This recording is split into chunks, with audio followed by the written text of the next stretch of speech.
అబ్బో ఇక్కడ కేజీ చీరలు కొంటే అర కేజీ చీరలు ఫ్రీ అంట. మంగళ్య షాపింగ్ మాల్ కేజీల్లో సేల్, టన్నుల్లో ఆనందం.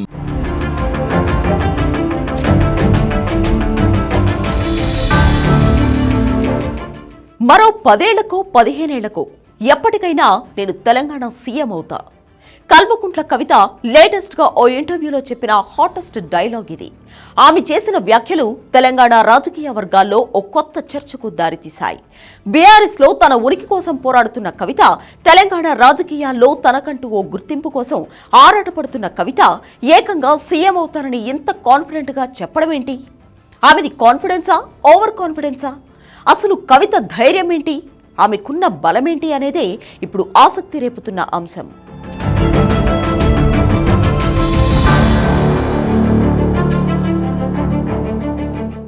కేసీఆర్ కూతురిగా మొన్నటిదాకా బీఆర్ఎస్ పార్టీలో కీ రోల్ పోషించిన కవితకు బలమైన రాజకీయ నేపథ్యం ఉంది. ఇది ఎవరూ కాదనలేని నిజం. తెలంగాణ ఉద్యమంలోనూ ఆమె క్రియాశీలక పాత్ర పోషించారు. తెలంగాణ జాగృతి వ్యవస్థాపకురాలిగా, మాజీ ఎంపీగా, తాజా ఎమ్మెల్సీగా ఆమెకంటూ ఓ గుర్తింపు ఉంది.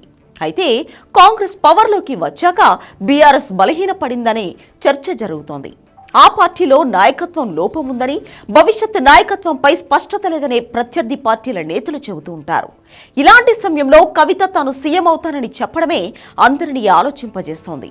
దీని ద్వారా పార్టీలో తన స్థానాన్ని బలోపేతం చేసుకోవాలని ఆవిడ చూస్తున్నట్లు చాలా మంది భావిస్తున్నారు.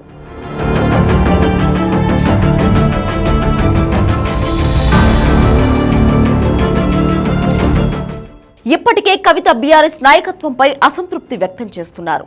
కేసీఆర్ మాత్రమే తనకు నాయకుడని పదే పదే చెబుతున్నారు.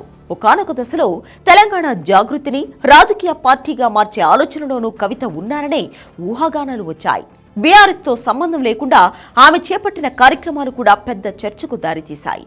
ఈ సిరీస్ మొత్తం చూశాక కవిత సొంతంగా తానే ఒక రాజకీయ శక్తిగా ఎదగాలని డిసైడ్ అయినట్లు కన్ఫర్మ్ అయింది. ఆ ధైర్యమే తన వెంట సీఎం అవుతాననే మాట వచ్చేలా చేసి ఉండొచ్చంటున్నారు. పైగా ఇండియాలో కొన్ని రాష్ట్రాల్లో మహిళా సీఎంలు ఉన్నారు. తెలంగాణలో ఇంకా అవకాశం రాలేదు. దాంతో ఓ మహిళా నేతగా, కేసీఆర్ కూతురిగా తనకు అవకాశం ఉందని లెక్కల్లో కవిత ఉండవచ్చు. అయితే ఢిల్లీ లిక్కర్ కేసులో అరెస్ట్ అయి జైలు నుంచి వచ్చాక కొంత డల్ అయ్యారు. కొన్నాళ్లకు రాజకీయంగా ఫుల్ యాక్టివ్ అయ్యారు.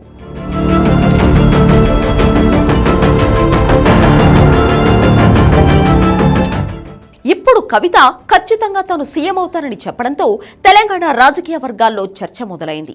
కేసీఆర్ తర్వాత పార్టీలో కేటీఆర్ సీఎం అభ్యర్థిగా ఎదిగారు. కవిత కూడా తాను సీఎం అవుతానని చెప్పడం చూస్తుంటే బీఆర్ఎస్ లో అంతర్గత నాయకత్వ పోరు ఏ స్థాయిలో ఉందో తెలుస్తోంది. అన్నా చెల్లెళ్ల మధ్య సీఎం పోస్టు కోసం పరోక్ష పోరాటం జరుగుతోందనే అభిప్రాయం వ్యక్తమవుతోంది. మరోవైపు కవిత సొంతంగా తన రాజకీయానికి రాజమార్గం అన్వేషిస్తున్నారనే చర్చ కూడా జరుగుతోంది. అవసరమైతే భవిష్యత్తులో తెలంగాణ జాగృతిని రాజకీయ పార్టీగా మార్చి బరిలోకి దిగే అవకాశం ఉందనే ఊహాగానాలు ఉన్నాయి.